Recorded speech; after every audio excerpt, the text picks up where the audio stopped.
Good evening, everybody. Thank you for coming out this evening.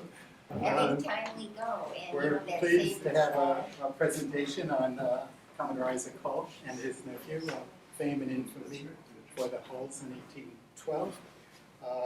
Isaac, as some of you may know, married Anne Hart of Old Saybrook fame. And we're delighted to have with us tonight Carol Ivanoff, who is a housemaster at Shelton Intermediate School, has developed history programs for educators, professional organizations, and the general public for several years. She's made presentations to schools and colleges, historical societies, libraries, museums, at professional conferences, and before retirement, and lifelong learning groups.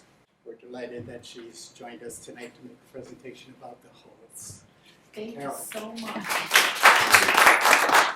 And the War of 1812 is the forgotten war.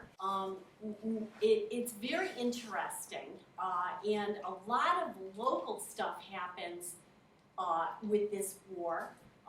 But I want to talk about it tonight in the context of some local history, some national history, and some really interesting stories. We're just also having a conversation that you can't make this stuff up. So this war, it was a war that was not popular at all, especially up in New England. Some historians have actually billed it a second war for American independence. But when you look back on this war, hindsight makes a declaration of war by a fledgling United States nation against the superpower of its day seem like absolute insanity. Those young bucks like Henry Clay and John C. Calhoun, and those young guys that were just so hot to fight again against their former mother country.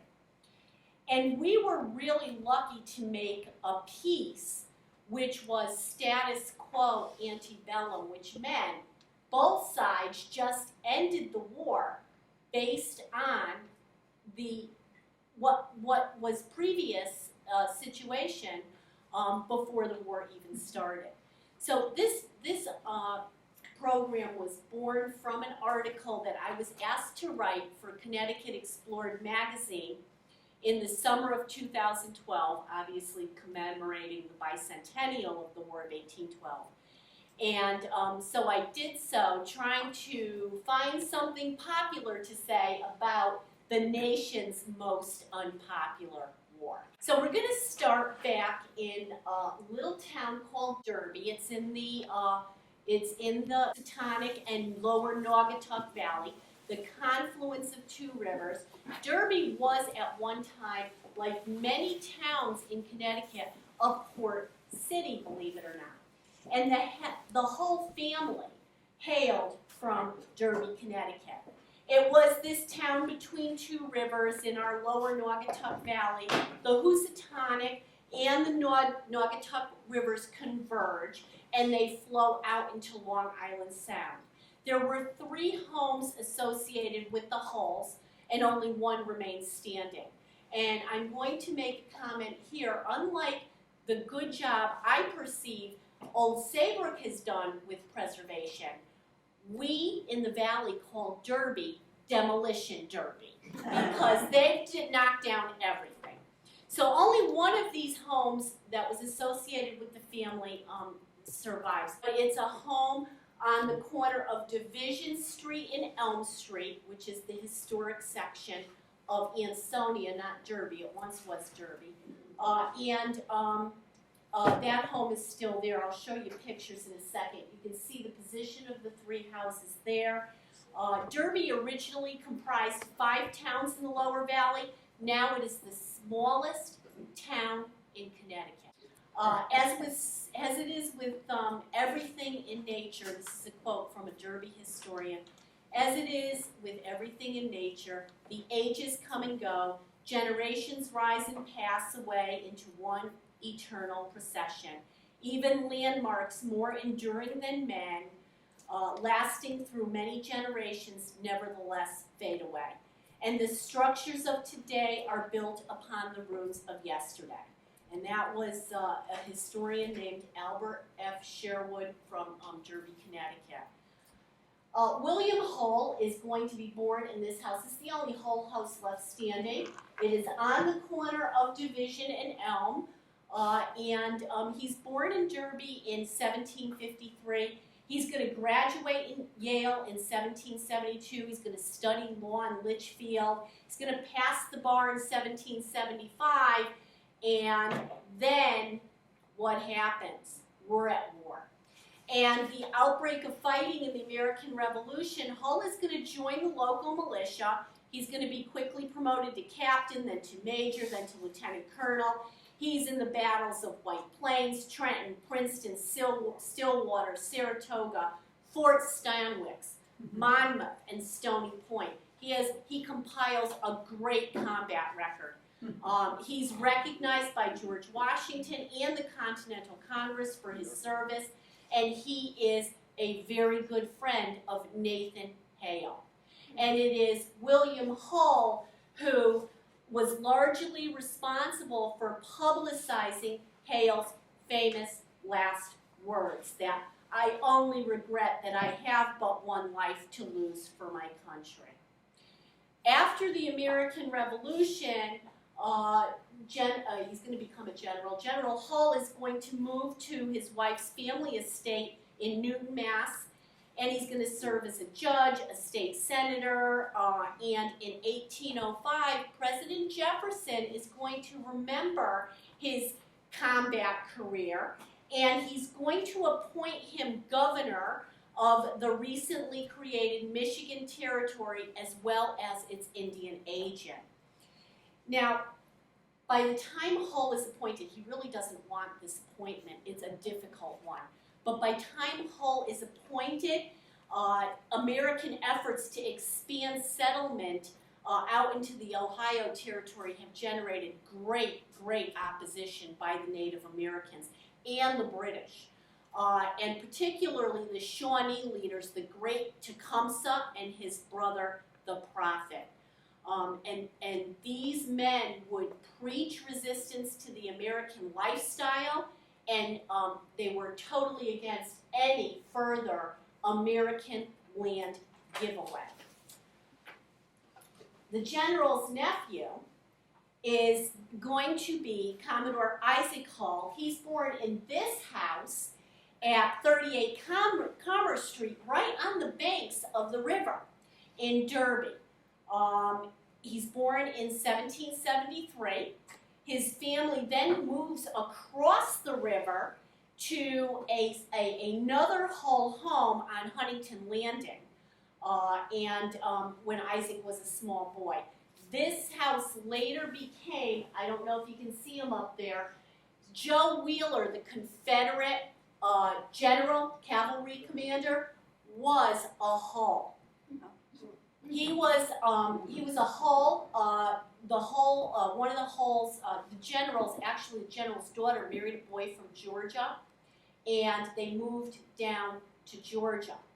Joe Wheeler's born in Georgia, and when his mom dies, his dad brings him back home to Connecticut, and he is schooled. He lives in this house, the Commodore's birthplace. He's schooled in the old Gilbert School in Derby. He goes to Cheshire Academy. We're all familiar with that. And then he goes on to West Point.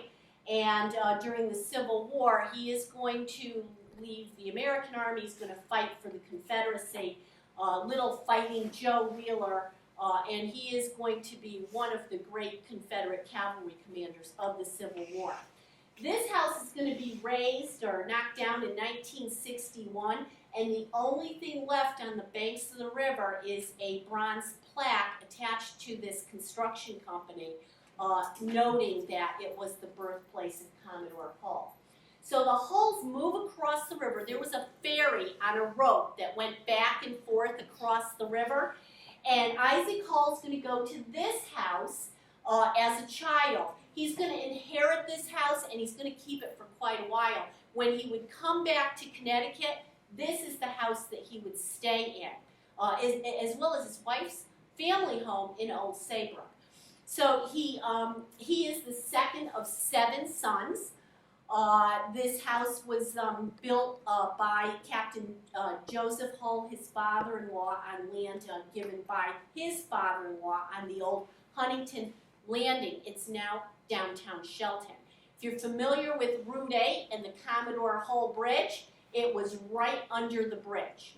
You could see his birthplace from across the river, and my husband always calls the Commodore Hull Bridge the Commodore Pothole Bridge, because every time there's construction on that bridge, it takes like 8 years to clear up.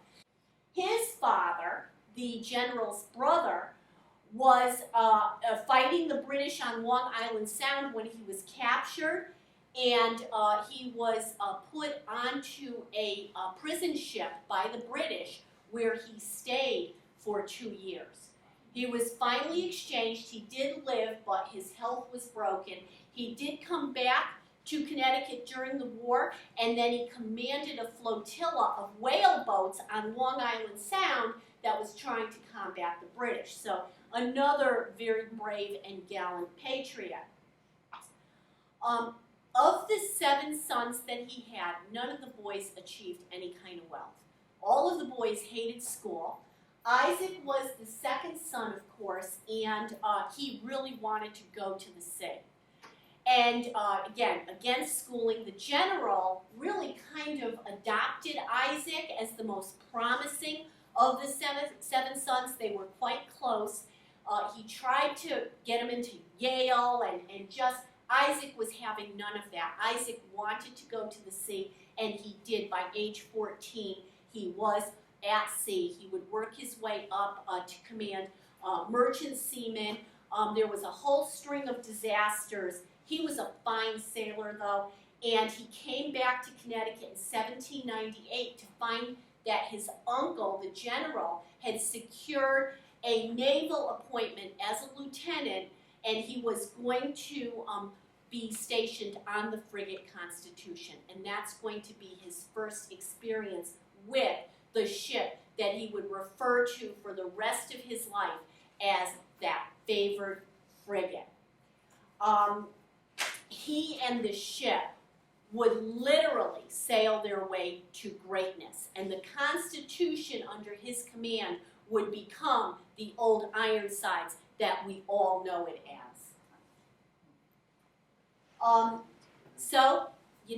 June of 1812, the United States is going to declare war on Great Britain. What are the issues? The issues are impressment of American sailors on the sea. You know, the British Navy always needed seamen to man its ships. What did they do? They would stop American cargo vessels and literally kidnap Americans off the ships. It was called impressment. So Americans are very upset about this.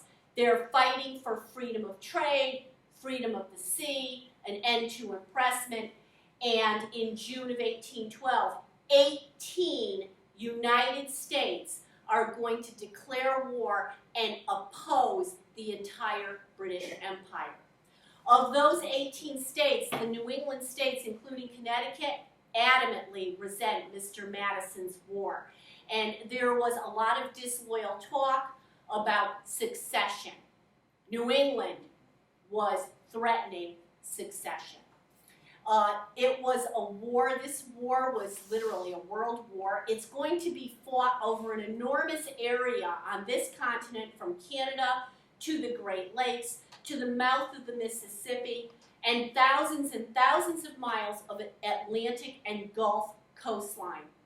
On the high seas, the U.S. would challenge Britannia's rule of the waves, and 20, and I mean 20, American ships were against about 600 of the greatest navy in the world. Madness. The U.S. declared war again over its outrage at British impressment of sailors, American demands for freedom of trade and of the seas, and the young American Navy, surprisingly, or maybe not, because Americans are really tough customers, especially in the early years, the U.S. Navy strikes some of the finest victories of a very disastrous war at the beginning. In 1812 especially, the U.S. would suffer disaster after disaster on land. Immediately after our declaration of war against Britain, we want something badly. We want to conquer Canada. We want Canada so very badly. And so immediately after that, we make plans to conquer Canada. And it was a lot of ill-fated plans that did not take into account the logistical realities of the vastness of the territory. And poor, unfortunate General William Hull is going to be given command of the American forces at Detroit, and he's going to be put in charge of the invasion of Canada. Now, I want to, before I really get into this second phase, I want to talk a little about this fledgling American Navy of 20 ships.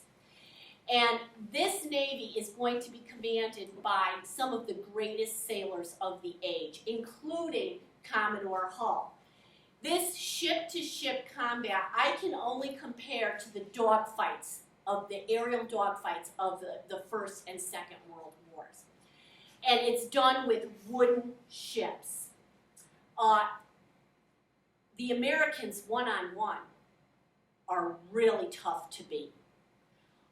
And the British, I mean, it doesn't really, the American victories in this realm don't really make a dent in the scheme of things, but psychologically are so damaging to the British, because Britain starts to realize, maybe we are no longer the rulers of the waves. And at least in individual combat encounters, the Americans would triumph spectacularly. So, but let's talk about this crazy land war first.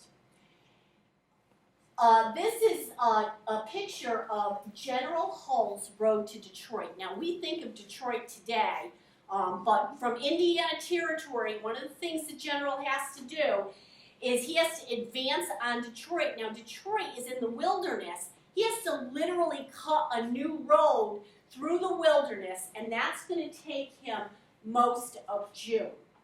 After the war, Hull's road's going to be really helpful to advancing settlement in the northwest corner of Ohio. Settlers would have a path to follow northward. It would make it very much easier, not very easy, but much easier for them to transport their belongings. They also had quicker access to the more settled areas of Ohio. Most of the people moving northward were seeking farmland anyway, and Hull's Road would assist them in transporting their crops to markets. And the settlers were many of the soldiers of Hull's army who served under him, who cut this road and were scoping out all this terrific land. And so after the war, these soldiers would claim the choicest parcels of land along this road that they had first laid eyes on as part of the military. But there it is, that's Detroit. I mean, you know. It's Fort Detroit at the time. Hull gets there on July 5th, 1812, and Detroit covers 2 acres. And it houses about 800 people, including the Hulls. He brings his daughter, his grandchildren. It guarded about 5,000 American farmers and civilians in the area. Hull's men were really itching for a fight. They urged him to order an attack. And on June 29th, the fort at Michilimackinac is captured by the Canadians and Indian troops, and Hull's new road is suddenly swarming with Indian raiders, and these Indian raiders are going to deny Hull's army logistical support and reinforcements. And Hull is really fearful of a massacre. The frontier was a brutal, brutal place. We just got back from Pittsburgh. And some of that, the French and Indian War history, War of 1812 history down there. It is a brutal, brutal frontier. So Hull is really worried. To compound this, General Dearborn, who planned the overall strategy, is going to fail to support General Hull. He's behind the lines, he's living the good life, and he's not going to come forward with the support that the Army needs. Compounding this again, General Hull had suffered a stroke the preceding year, and he had difficulty controlling his horse, he had difficulty controlling his quarreling officers. To them, he appeared cowardly. He put off the attack and instead demanded and sent detachments to reopen the road for reinforcements, but Tecumseh, the great Indian chief, beats back those forces. And there's Tecumseh, there's the Detroit River, there is Old Detroit, Main Street, Detroit. How does that look, huh? The British forces and their Native American allies under Tecumseh cross the river. They prepare to lay siege. They issue an ultimatum that included the threat of Indian massacre of all the whites. This increases Hull's fear. His behavior becomes more and more bizarre and erratic. Historians speculate he may have had another stroke. We will never know. His speech had become indistinct. He was a tobacco chewer, and the tobacco juice constantly dribbled out of his mouth, down the sides of his chin. He started to really behave crazily. He started to crouch in corners of the fort, and some historians believe that the stress of command was also probably aggravated by the medical treatment he was receiving because they were treating him with opiates. And so his behavior becomes more and more bizarre, and he is going to suddenly surrender the fort on August 16th without a fight. He kind of has this issue where he surrenders the fort after worrying, this is his big worry, you know, the man's not in his right mind, about whether to use a dirty towel or a clean sheet as the white flag of surrender. Not an officer is consulted. Hull's men become enraged by the surrender. Hull would later claim to be short of ammunition, but he was cashiered and condemned to death for cowardice in the line of duty by military court-martial. And the military court-martial is headed by the same General Dearborn that failed to support him. He is sent home to Newton, Massachusetts to await the sentence of execution. It never comes because President Madison, in light of his gallant combat record during the Revolution, just commutes the sentence and leaves him at home in Newton until he passes away. But the loss of Detroit absolutely stuns the nation. It opens the entire northwest frontier to attack, and the nation is stunned, humiliated, and very, very fearful. So we really need good news, desperately. The administration needs good news, desperately, after the terrible disaster at Detroit. And the nation would find this good news in a hero of the same name as the disgraced general. It would be the general's nephew, Isaac Hull, for whom the general had secured that naval commission in 1798 as lieutenant on the U.S. Constitution, which Hull would take command of in the summer of 1812. Jeez, 1812. The U.S. Constitution, I want to talk about it. It's one of 3 U.S. frigates. It's a remarkable, remarkable ship. It's one of 3 U.S.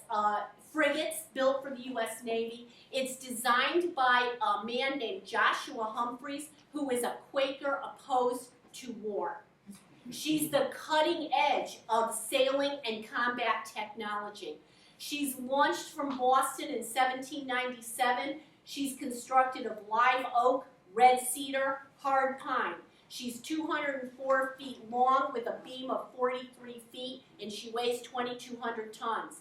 The copper sheath on her hull is crafted by Paul Revere. She carries 44 cannon with ranges up to 1,200 yards and a crew of 450 sailors. 72 different sails cover 3 masts. Her main mast rose 233 feet, and when all her sails are unfurled, she carries over an acre of canvas. She does 12 knots in a good wind. She's painted black and white as she is today. Her cost was a stupendous $302,718, and she would forever be immortalized as Old Ironsides, dubbed so under the command of Isaac Hull. She is the oldest combat commissioned ship afloat and the only American naval vessel that has ever sunk an enemy ship, even today. Let's talk about Isaac Hull. Very, very talented, very experienced seaman. He really loved that Constitution. He had served on her as a lieutenant. And when he took command in 1812 after the disaster in Detroit, he checks every supply list during loading. He has a 450-man crew that were all new recruits and had never served on a large ship. So Hull begins to train them and drill them relentlessly before they depart from Annapolis on July 4th.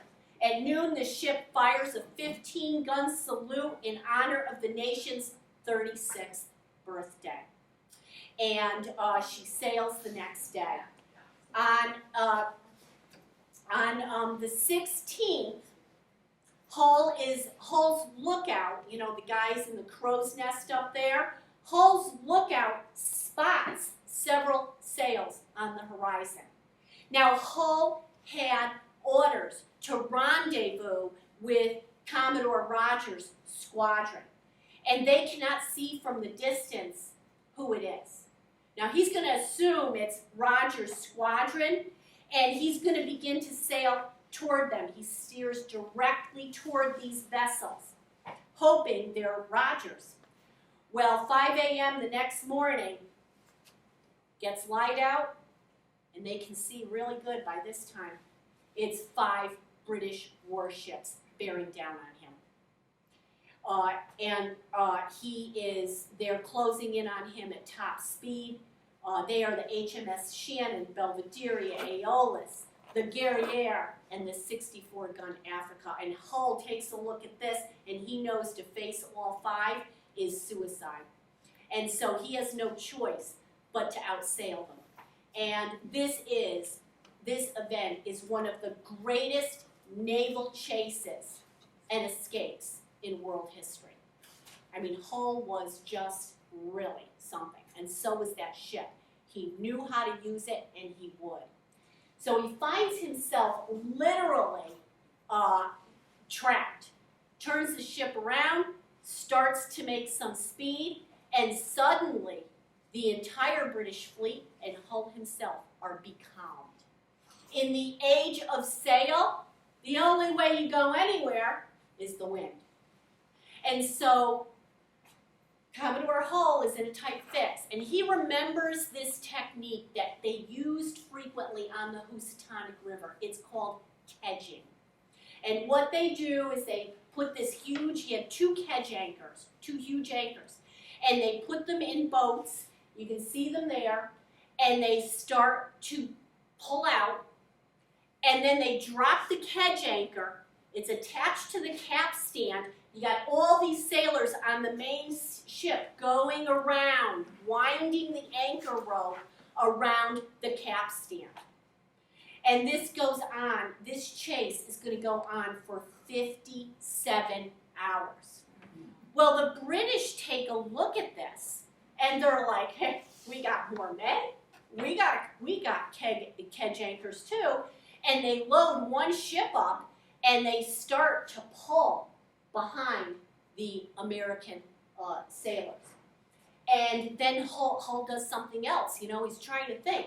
He starts to wet down his sails to take advantage of any bit of breeze. So they start pumping water and they start to wet the sails down. It does a little good, it doesn't do much good, and this is in the July heat. There's constant, the British are gaining on him. Hull tries another maneuver. He finally pumps overboard 2,300 gallons of the crew's drinking water. And it goes on. And then the British ships get a little closer and they start to fire cannon, but they're just too far away. They try a broadside, they can't do it, they're just too far away, and the American sailors pull, 57 hours. Hull himself works with his men. He is on the capstan with him. And suddenly the Constitution picks up a breeze. Hull pulls everything up, and his speed with the Constitution was much faster than the British, and he escapes. And the British finally give up. It is remarkable. As Hull makes his way to his cabin, the crew stands at attention, and he's saluted and thanked for bringing them out alive and in one piece. Well, Hull knows, he goes right back to Boston, he's close to Boston, he goes into Boston, and he does not go directly into port, he doesn't dock the ship, he stands out, he reprovisions the ship. He was worried about two things, British blockade, and he was also worried that if he came into the port, another senior captain would be given his command. So he stands out. He knows his hull is not fouled. She didn't need any repairs. He stands out in Boston Harbor. He resupplies his ship. He has the supplies brought out to him, and he's back out to sea by August 2nd, and he's on the hunt. And he heads up toward Nova Scotia, and in 2 weeks he manages to capture 3 British cargo ships. He burns them right in the sea. They take their prizes and they burn the ships. All the while he's searching for the Guerriere. The captain of the Guerriere and the ship itself were involved in that remarkable chase, and Captain Dacres had made all kinds of threats. He had publicly scoffed that his ship would quickly send any American frigate to the bottom of the sea, and lieutenants were really displaced. The ship was crowded. The discontented lieutenants were furious because they had to sleep on the lowest deck, and they complained publicly. You don't usually complain publicly about your commanding officer, but they did, and the story is told also that Isaac Hull's eardrums had been blown out by artillery. And he was deaf, pretty much deaf by this time, and his wife often would be the one, and this reminds me of me and Nick, because I can't hear and Nick has to be my interpreter, but she would relay to the Commodore things that he couldn't hear. And this didn't sit well with the crew either, because they felt like the wife was in charge of the ship, not the Commodore. So they were not happy at all. They publicly protest. Isaac Hull is not happy at all with this, and he winds up, he's not the kind of guy to toy with. He's a good guy, not the kind of guy to toy with, and he feels quite justified in sending half a dozen of his officers back to the United States from Europe. So that's just one story, and I'm just finding out more about women on shipboard. I was having a discussion with Ted about that. These are there are a lot of portraits of the Hull. I found these portraits of Isaac and Anne in the Dallas Museum of Art. Now these look nothing like the heroic portrait of Isaac, the great naval commodore. And the description, I've never seen these before, the description was that they were painted by a miniaturist called William Dunlap. They were probably private family portraits that were to be enjoyed by the family themselves. So very, very different images, I thought I'd show them, than we are used to seeing. I'm going to wrap up in a couple of slides. I just want to talk again about the Constitution, which does remain the oldest commissioned ship in the U.S. Navy. She's the oldest commissioned ship afloat in the world today. You know, Nelson's HMS Victory still survives in England, but it is in dry dock permanently. The Constitution is seaworthy. The careers of Isaac Hull and this Constitution began at the same time, in the same place. In 1798, this frigate was ready for sea. Hull would receive his commission that year and would be serving on her. He rose through the ranks. He became the third commander of the Constitution, and the ship was his first naval command. Under his command, the ship would earn her immortal name of Old Ironsides. It served in the Mediterranean, and it just did so many things. He called it for the rest of his life that favored frigate. And he took command of her again long enough to guide her into dry dock. It must have been quite a bittersweet post. He commands her long enough to take her back to Charleston Navy Yard in Boston. And it's her, and she's refitted again, saved again. He would give pieces of the wood away as souvenirs to friends and statesmen. And then she's threatened again with destruction. And Oliver Wendell Holmes' great poem will save it when school children collect money for it. So we have her today. At one point, the U.S. Navy was going to tow her out and use her for target practice. And so it's a remarkable survival of a wooden sailing ship. I just want to show you a couple of pictures from our hometown, and the Commodore's entire family, except he and his wife, are in Long Hill burying ground. He and his wife traveled together for the rest of their lives until he became too ill, went back to Philadelphia, and would ultimately pass there in Philadelphia and be buried there. He would erect this urn to his father in memory of his father. All his brothers are here, and he is buried himself. He suffered several strokes, left service, was in Philadelphia for a couple years, and on February 13, 1843, he would pass away. Last words are very important to the Victorians, whether he said this or not. You know, we always have the last words of Robert E. Lee and Stonewall Jackson. His last words were supposedly, "I strike my flag," and he is buried at Laurel Hill Cemetery in Philadelphia. What happens to things? You know, preservation is so important.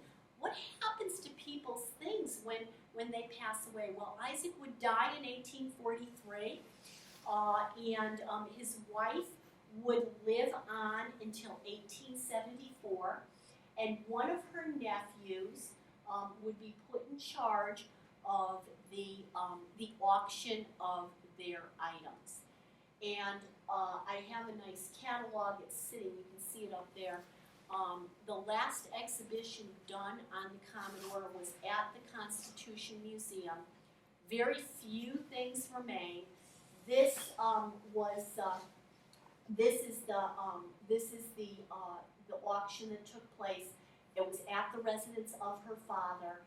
You can see the auctioneer was Treadway. Some of the things that they got rid of, basically the entire house was displaced.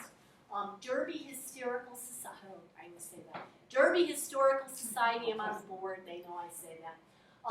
We still have an original pair of the Commodore's pants, and they had a pair made. But these are the kind of things that engage people. They had an extra pair made to those specifications so that we could use them for programs. I just want to show you, look how big those pants are. That's a wide-bodied man. Commodore Hull was probably baptized in this home. And it's the David Humphreys house, another was Washington's secretary, our first American ambassador. David Humphreys had quite a career, and you can see the Constitution model in the back there, and Isaac and his bride above in the portraiture. And there he is, and I want to just read a tribute from that catalog about this man. And the woman who did the exhibition, it was in 1982, that's the last time we had any exhibition on this great American hero. But Linda M. Maloney would write in Isaac Hull, A Forgotten American Hero, that Hull was the epitome of the old school naval officer, whose education was experience and whose life was the sea. Even his pleasures were nautical, fishing and boating. He was acknowledged by all of his contemporaries as a master seaman who was beloved by his many friends for his amiable nature. His sailors respected him too, for he spared the cat, meaning he didn't whip them, and he trusted the abilities of those who worked and fought under his command. His passing in 1843 marked the end of the U.S. Navy's youth, the end of the era of sail power, of smoothbore cannon, and learning by doing. It was an era he personified. One of our greatest American naval heroes, he remains to this day largely forgotten. I ask you, please remember him, and thank you for coming this evening.